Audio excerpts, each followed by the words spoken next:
Assalamualaikum warahmatullahi wabarakatuh. Kami dari kelompok 2 ingin mempresentasikan hasil kerja kelompok kami yang beranggotakan Aldi Danu Setiawan, Anindya Rati Alvita, Fadila Wahyuneza, Muhammad Nafis Adam, Reviana, Renata Anggi Anggraini dengan judul Kompetisi dalam Kebaikan.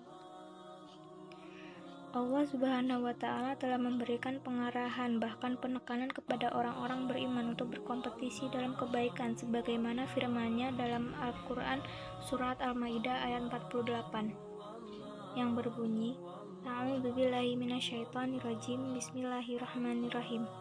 Wa anzala ilaikal kitaba bil haqqi musaddiqan lima baina yadayhi minal kitabi wa muhaiminan alaihi fahkum bainahum bima anzalallahu wa la tattabi ahwa'akum amma ja'aka minal haqq likullin ja'alna minkum syir'atan wa minhaja walau sya'allahu laja'alakum ummatan wahidatan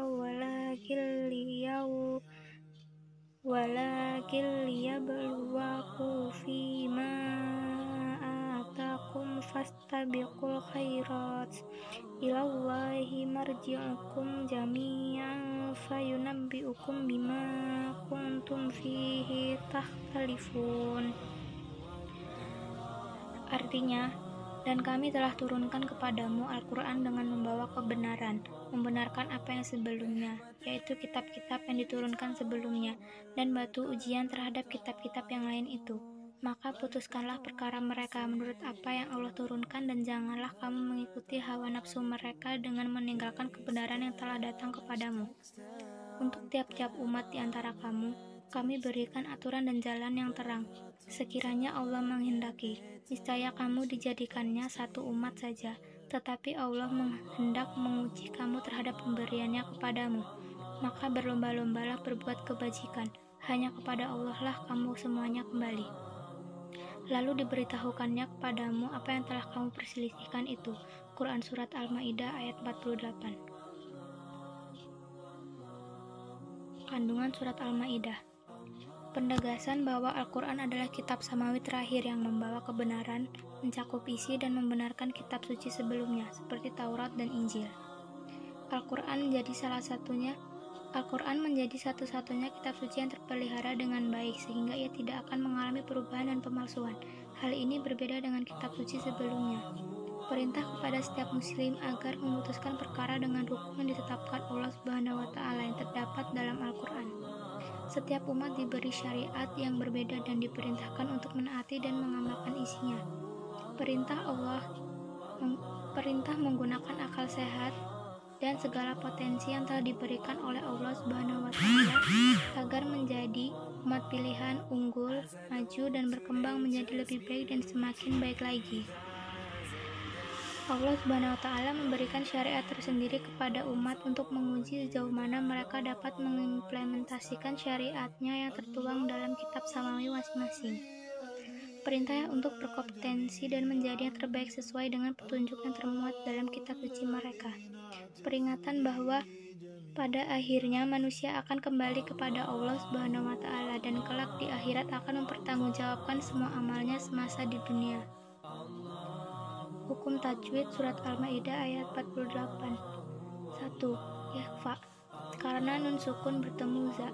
2. Mad jaiz munfasil, karena nun fathah bertemu dengan alif dan diikuti oleh hamzah namun tidak dalam satu kata. 3. Mad lain, karena ya sukun didahului oleh huruf berharokat fathah. 4. Alif lam komariah, karena alif lam bertemu dengan salah satu huruf komariah yaitu kaf. 5. Mad tabi'i, karena tak fathah bertemu dengan alif. 6. Idgham bila gunnah, karena harakat fathah tanwin bertemu dengan huruf lam kasroh. 7. Mad tabi'i, karena huruf nun fathah setelahnya terdapat alif sehingga dibaca panjang selama 2 harokat. 8. Idghar halqi, karena harakat fathah tanwin bertemu dengan huruf ain. 9. Ikhfa syafawi, karena mim sukun bertemu dengan ba fathah. 10. Tafkhim, karena lafaz Allah didahului huruf berharokat fathah. 11. mad jaiz muntasyil, karena huruf mad yaitu waw fathah yang diikuti alif bertemu dengan hamzah dalam satu kata.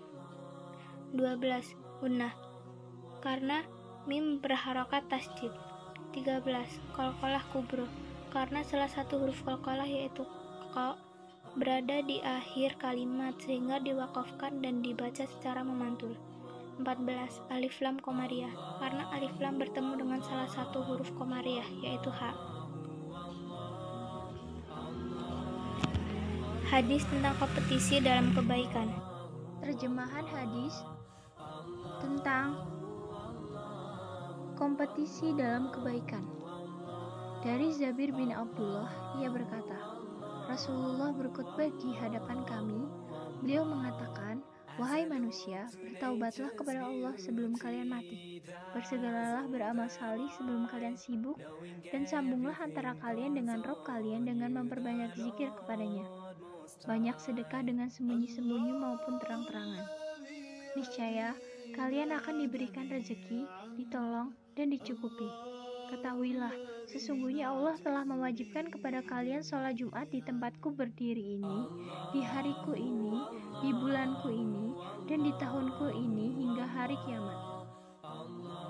Barang siapa meninggalkannya di waktu hidupku atau setelahku, dan dia memiliki imam adil atau bejat, kemudian meremehkannya atau menolaknya, maka Allah tidak akan menyatukannya dan urusannya tidak akan diberkahi.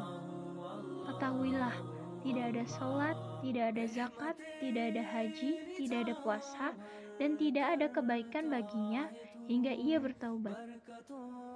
Maka, barang siapa bertaubat, Allah akan menerima taubatnya. Ketahuilah, tidak boleh seorang perempuan mengimami laki-laki, orang Baduy mengimami seorang muhajir, dan tidak boleh orang fajir mengimami seorang mukmin, kecuali jika ia memaksanya dengan kekuasaan yang ditakuti pedang dan cambuknya. Hadis riwayat Ibnu Majah. Berikut merupakan penerapan perilaku mulia. Yang pertama, meyakini bahwa hidup itu perjuangan dan di dalam perjuangan ada kompetisi. Yang kedua, berkolaborasi dalam melakukan kompetisi agar pekerjaan menjadi ringan, mudah, dan hasilnya maksimal. Yang ketiga, dalam berkolaborasi semuanya diniatkan ibadah dan semata-mata mengharapkan ridha Allah.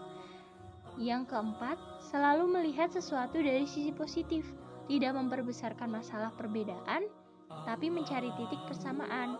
Yang terakhir, ketika mendapatkan keberhasilan, tidak tinggi hati. Ketika mendapatkan kekalahan, ia selalu sportif dan berserah diri kepada Allah.